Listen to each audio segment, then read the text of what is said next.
दोस्तों, महाभारत के बारे में हम बहुत कुछ जानते हैं और आज एक ऐसी घटना का जिक्र हम आपको बताने जा रहे हैं। इससे पहले आप चैनल पर नए हैं तो चैनल को सब्सक्राइब कर बेल आइकन को ऑन कर दें। दोस्तों, महाभारत युद्ध में कई कहानियां ऐसी थी जिनके बारे में शायद आपको नहीं पता और उन्हीं में से एक कहानी थी महारथी कर्ण और बर्बरीक के बीच घटा एक ऐसा महाभयानक युद्ध जिसके बारे में शायद आपको नहीं पता। दोस्तों, कर्ण बर्बरीक दोनों ही महान योद्धा थे। दोनों में महान शक्ति का सामर्थ्य था। जहां कर्ण के पास उनके कवच कुंडल थे तो वही बर्बरीक के पास 3 अमोघ बाण थे। कहा जाता है कर्ण युद्ध कौशल और धनुर्विद्या में महान योद्धा था तो बर्बरीक भी उन्हीं के समान धनुर्विद्या में महान योद्धा था। कर्ण के पास दिव्य कवच कुंडल थे जिनके होते हुए कर्ण को युद्ध में कोई नहीं पराजित कर सकता। यहाँ तक कहा जाता है कवच कुंडल के समक्ष तो देवता भी अपना सर झुकाते थे और उनके बारे में यह भी कहा जाता है कि वह अमृत से निर्मित है। दूसरी ओर बर्बरीक जिनके 3 अमोघ बाण से वह पल भर में ही महाभारत का युद्ध खत्म कर सकते थे और जिन्हें आज के युग में खाटू श्याम जी के नाम से पूजा जाता है। दोस्तों, कर्ण और बर्बरीक दोनों ही महान योद्धा थे। तो दोस्तों, क्या आखिरकार बर्बरीक और कर्ण के बीच युद्ध हुआ था? और अगर युद्ध हुआ तो क्या बर्बरीक ने अपने तीनों बाणों का संधान कर्ण के कवच और कुंडल पे किया था? दोस्तों, कर्ण बर्बरीक के युद्ध की कहानी का जिक्र अवश्य ही ग्रंथों में मिलता है।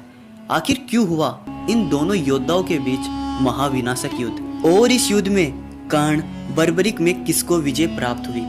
कहा जाता है दोस्तों, कर्ण के पास दिव्य कवच कुंडल के अलावा भगवान परशुराम का विजय धनुष था जिसको धारण करने वाला विजय हो जाता और युद्ध में कभी भी पराजित नहीं होता।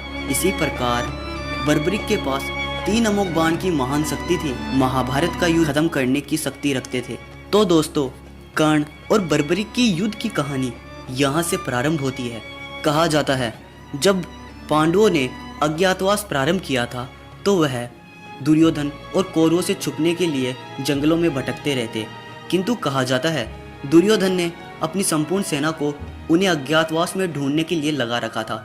एक बार कुछ सैनिक दुर्योधन को यह बताने के लिए आए कि उन्हें अर्जुन और पांडवों का पता चल गया है। कहा जाता है अर्जुन और श्री कृष्ण अपनी सेना को मजबूत करने के लिए और अज्ञातवास में ही महाभारत युद्ध लड़ने की योजना बनाते हुए भीम और उसके पुत्र से मिलने के लिए गए थे। कहा जाता है इसके दौरान पांडवों को यह ज्ञात हो गया था कि दुर्योधन के कुछ सैनिकों ने उन्हें देख लिया और इससे बचने के लिए वह बर्बरीक की गुफा में चले जाते हैं और उसके पश्चात कर्ण और दुर्योधन अपनी कुछ सेना के साथ बर्बरीक की उस गुफा की ओर चल पड़ते हैं और उस गुफा के पास जाकर खड़े हो जाते हैं और दुर्योधन बाहर से आवाज लगाता और कहता है, हे पांडवों, मुझे तुम्हारा पता चल चुका है, अब तुम बाहर आ जाओ वरना हम इस गुफा के अंदर आकर तुमसे युद्ध करेंगे। यह सुनकर अर्जुन बहुत ही क्रोधित हुआ और वह दुर्योधन से युद्ध करने के लिए बाहर आने लगा, किंतु श्री कृष्ण ने अर्जुन को रोक लिया और कहा, हे पार्थ, वह यही चाहता है तुम अपना अज्ञातवास भंग करो। यह सुनने के बाद अर्जुन श्री कृष्ण की बात को मानता है और वही रुक जाता है, किंतु श्री कृष्ण के पास खड़े हुए बर्बरीक कहता है, हे प्रभु, आप मुझे एक अवसर प्रदान करें, मैं दुर्योधन को और कर्ण को अवश्य ही रोक लूंगा। किंतु श्री कृष्ण कहते हैं, हे पुत्र, तुम दुर्योधन को अवश्य रोक सकते हो, किंतु उनके पास खड़े महारथी कर्ण को रोकना इतना आसान नहीं होगा तुम्हारे लिए। तब बर्बरीक कहता है, आपको मेरी शक्ति पर इतना भी विश्वास नहीं है प्रभु, आप मुझे एक अवसर तो प्रदान करें। तब बर्बरीक गुफा के बाहर आता है और कर्ण और दुर्योधन को कहता है, प्रणाम तात श्री। दुर्योधन बर्बरीक को देखकर कहता है, हे बालक, तुम पांडवों को बाहर निकालो, अन्यथा हम गुफा पर आक्रमण कर देंगे। किंतु बर्बरीक उनकी बात पर हंसने लगता है। यह देखकर दुर्योधन को अधिक क्रोध आता है और वह अपनी सेना को उस पर आक्रमण करने के लिए कहता है, किंतु बर्बरीक के धरती पर एक पांव मारने से सभी सैनिक वहीं पर गिर जाते हैं। यह देखकर दुर्योधन को और अधिक क्रोध आता है और वो कर्ण को कहता है, हे मित्र, यह कोई साधारण बालक नहीं है। तब कर्ण अपने रथ से नीचे उतरकर बर्बरीक की ओर अपनी धनुष की प्रत्यंचा खींचते हैं और एक बाण चलाते हैं। वहां पर जोर की आंधी और तूफान आते हैं। सभी सैनिक वहां से उड़ जाते हैं, किंतु बर्बरीक वहीं खड़े रहते हैं। यह देखकर कर्ण भी अवश्य चौंक जाते हैं। तब दुर्योधन कर्ण से कहता है, हे मित्र, इस बालक को इस प्रकार दंडित करो कि इसके प्राण निकल जाए। उसके बाद कर्ण और बर्बरिक में महाविनाशक युद्ध होता है। यह युद्ध कई समय तक चलता है, इसका कोई भी अंत नहीं हो पाता। तब आखिर में बर्बरिक ने अपना महान शक्तिशाली अमोघ बाण निकाला।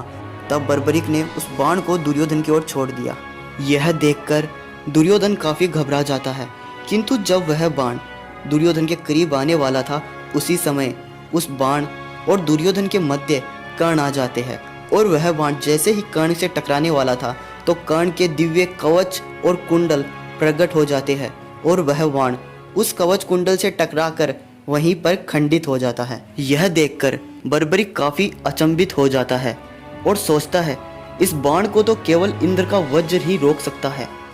किंतु तब दुर्योधन कहता है, मेरे मित्र के पास ऐसे दिव्य कवच कुंडल है जो अमृत से निर्मित है। मेरा मित्र भी कोई साधारण नहीं है, यह सूर्य का अंश सूर्य पुत्र कर्ण है बर्बरिक, जिसे तुम कभी नहीं मार सकते। और उसके बाद दुर्योधन कहता है, तुम हमें गुफा के अंदर जाने दो। तब वहाँ पर श्री कृष्ण आ जाते हैं और बर्बरिक से कहते हैं, हे पुत्र, अब तुम इस युद्ध को बंद करो, क्योंकि तुम महारथी कर्ण का सामना नहीं कर सकते, इसीलिए अब तुम इन्हें गुफा के अंदर जाने दो। गुफा में जाने पर उन्हें वहाँ पर अर्जुन नहीं मिलता, क्योंकि श्री कृष्ण ने अपनी माया से अर्जुन को अदृश्य कर दिया था। तो दोस्तों, आपको ये कहानी कैसी लगी और कर्ण बर्बरिक में महान योद्धा कौन था? बर्बरिक एक महान वीर पराक्रमी योद्धा थे, इसीलिए आज उन्हें खाटू श्याम जी के नाम से जाना जाता है। दोस्तों, वीडियो पसंद आई तो लाइक शेयर सब्सक्राइब जरूर करें।